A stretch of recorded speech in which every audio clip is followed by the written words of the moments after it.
भारत के द्वारा भेजा गया सूर्य आदित्य L1 को सूरज के पास पहुंचने को लेकर एक नई जानकारी सामने आ रही है।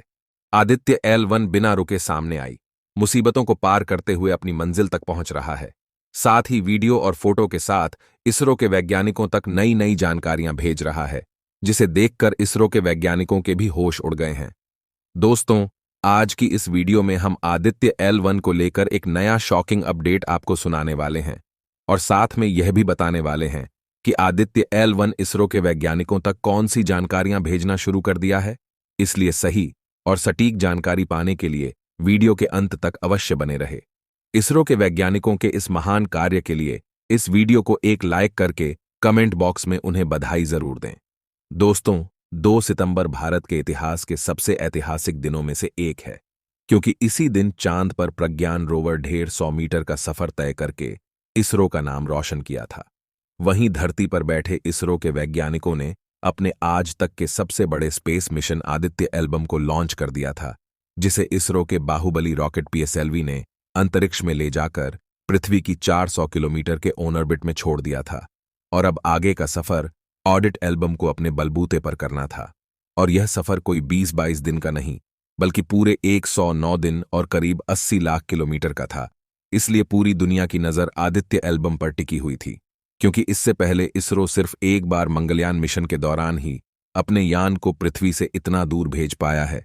जिसके बाद यह बड़ी खुशखबरी मिली कि 30 सितंबर के दिन इसरो के वैज्ञानिकों ने कमांड सेंटर में बैठकर एक बटन दबाया, जिससे आदित्य ने अपने इंजन चालू करके 40 किलोमीटर की तेज रफ्तार से पृथ्वी की गोलाई वाली कक्षा छोड़ दी और L1 पॉइंट पर जाने के लंबे गैलेक्टिक हाईवे को पकड़ लिया। लेकिन वह कहते हैं ना कि ब्रह्मांड पर हमारा बिल्कुल भी कंट्रोल नहीं है, और वहां अचानक से मुसीबतें अंतरिक्ष यान के दरवाजे पर दस्तक दे देती है। ऐसा ही कुछ हुआ आदित्य L1 के साथ। जी हां, अपनी राह में आगे बढ़ते हुए अचानक से भारत का सूर्ययान अपनी राह से भटक गया था और दूसरी तरफ निकल पड़ा था, जिससे इसरो के हेड ऑफिस में भगदड़ मच गई थी। क्योंकि अगर कोई भी स्पेसक्राफ्ट अपनी राह में 1 डिग्री भी इधर उधर निकल जाए तो हजारों किलोमीटर की रफ्तार पर चलते हुए वह अपनी तय की गई मंजिल से काफी दूर निकल जाता है, और फ्यूल की कमी होने की वजह से उसे इतनी दूर से वापस नहीं लाया जा सकता, और इसी वजह से पूरा मिशन फेल हो जाता है। इसलिए उस दिन जब आदित्य L1 अपनी राह से भटका, तभी इसरो के कमांड सेंटर में इमरजेंसी सिग्नल शुरू हो गया, और इसरो के वैज्ञानिकों के पास आदित्य L1 की राह ठीक करने के लिए बस कुछ ही मिनट का समय बचा था। तो जल्दी से सभी वैज्ञानिकों ने अपने कंप्यूटर संभाले और परफेक्ट कैलकुलेशन करके तुरंत आदित्य L1 का इंजन फायर कर दिया, जिससे उसने तय किए गए एंगल पर मुड़कर अपनी रफ्तार बढ़ाई और देखते ही देखते अपनी राह में वापस आ गया। इस बात की जानकारी देते हुए इसरो ने अपने ट्वीट में कहा कि 6 अक्टूबर के दिन हमने ट्रांजैक्शन करेक्शन मैनुअल यानी कि DCM परफॉर्म किया था। इसके लिए आदित्य L1 के इंजन को 16 सेकंड के लिए फायर किया गया था।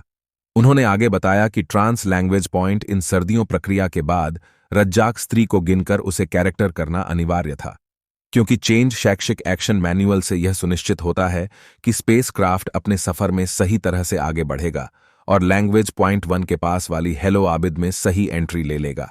इस वक्त आदित्य L1 सही सलामत आगे बढ़ रहा है। अब से कुछ दिनों के बाद उसकी मैग्नेट मीटर को फिर से ऑन कर दिया जाएगा, यानी कि दोस्तों, इसरो ने सूर्ययान अपनी राह से पूरी तरह से भटक जाए उसके पहले ही इसरो के वैज्ञानिकों ने सही कदम उठाकर इसकी मुसीबत से छुटकारा पा लिया है, और अब यह अपनी मंजिल की तरफ आगे बढ़ चुका है। आपको बता दें कि सूर्य और पृथ्वी के बीच की दूरी लगभग 150 मिलियन किलोमीटर है, और आदित्य L1 इस डिस्टेंस का 1% यानी कि पृथ्वी से 15 लाख किलोमीटर दूर ब्रह्मांड में मौजूद लैंग्वेज पॉइंट 1 पर जाने वाला है, जिसकी हैलो ऑर्बिट में या बिना फ्यूल का इस्तेमाल किए अगले 5 साल तक घूमता रहेगा और वहां सूर्य की स्टडी करेगा। अब आपके दिमाग में यह सवाल आ रहा होगा कि कितना दूर से ही करना था, तो फिर पृथ्वी की निचली कक्षा यानी 400 किलोमीटर की ऑर्बिट में भी घूमकर सूर्य की ऑब्जर्वेशन की जा सकती है। तो फिर इतना दूर क्यों जाना, तो बता दें कि लैंग्वेज पॉइंट 1 एक ऐसी जगह है जहां पर आदित्य L1 को किसी भी ग्रहण का सामना नहीं करना पड़ेगा, यानी कि वह 24 घंटे 365 दिन लगातार सूर्य की ऑब्जर्वेशन कर सकता है।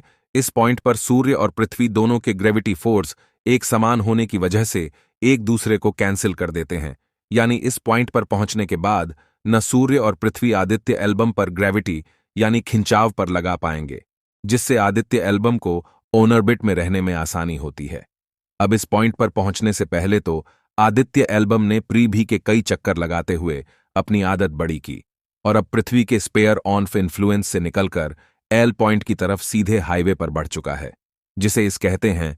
इस क्रूज स्पेस के खत्म होने के बाद यह लैंग्वेज पॉइंट 1 के पास एक बड़ा चक्कर लगाएगा और मौका मिलते ही एल्बम पॉइंट के ऑर्बिट में घुस जाएगा, जहां से इसका रिसर्च वर्क शुरू होगा।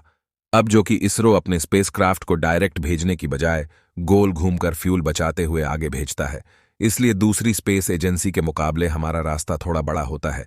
जैसे कि चंद्रयान 3 को 55 लाख किलोमीटर का सफर करना पड़ा था और अब आदित्य एल्बम को अपनी मंजिल तक पहुंचने में करीब 80 लाख से 1 करोड़ किलोमीटर का सफर तय करना पड़ेगा, जिसमें यह करीब 109 दिन लेने वाला है।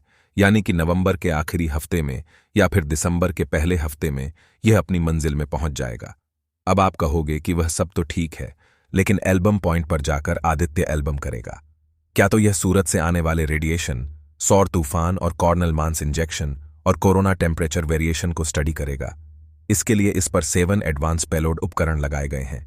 आदित्य एल्बम पर लगे सोलर पैनल्स की मदद से चार्ज होकर काम करेंगे और सामने की तरफ लगे बड़े एंटीना के जरिए रिसर्च डेटा को इसरो कमांड सेंटर तक पहुंचाएंगे।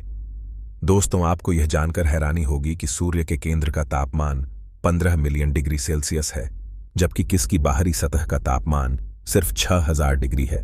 लेकिन यही तापमान इसके वातावरण के आखिरी हिस्से यानी कि कोरोना तक पहुंचते पहुंचते 1 से 3 मिलियन डिग्री सेल्सियस हो जाता है। और आदित्य एल्बम यह जानने की कोशिश करेगा कि आखिर ऐसा क्यों होता है। इसके अलावा सूर्य समय समय पर मैटर को बाहर अंतरिक्ष में फेंकता है, जिसमें प्लाज्मा के साथ मैग्नेटिक फील्ड भी होती है, जो इतनी खतरनाक होती है कि अगर यह पृथ्वी के मैग्नेट स्पीयर से टकराई जाए तो वातावरण के ऊपरी हिस्से में भयंकर रेडिएशन फैला दे। ए में आदित्य एल्बम इस बात का पता लगाने की कोशिश करेगा कि कॉर्नल मास्क इंजेक्शन कब और कितनी तीव्रता से होता है। वहीं सूरज से आने वाले सौर तूफान भी हमारे पृथ्वी के लिए काफी खतरनाक होते हैं, जिन्हें पृथ्वी की मैग्नेटिक धरती पर आने से रोक तो देती है। लेकिन अगर हम स्पेसक्राफ्ट में बैठकर अंतरिक्ष में जाना है तो हमें इन सौर तूफानों से बचना होगा। इसलिए आदित्य एल्बम इन तूफानों पर भी नजर रखेगा। इसके अलावा यह एक तारे के रूप में सूर्य की ऑब्जर्वेशन करेगा। यानी कुल मिलाकर सूर्य आदित्य एल्बम सूरज के उन रहस्य से पर्दा उठाएगा जो आज तक अंशु लक्ष्य है, और अपने इस काम के लिए वह सूरज से मिलने वाली ऊर्जा का इस्तेमाल करेगा।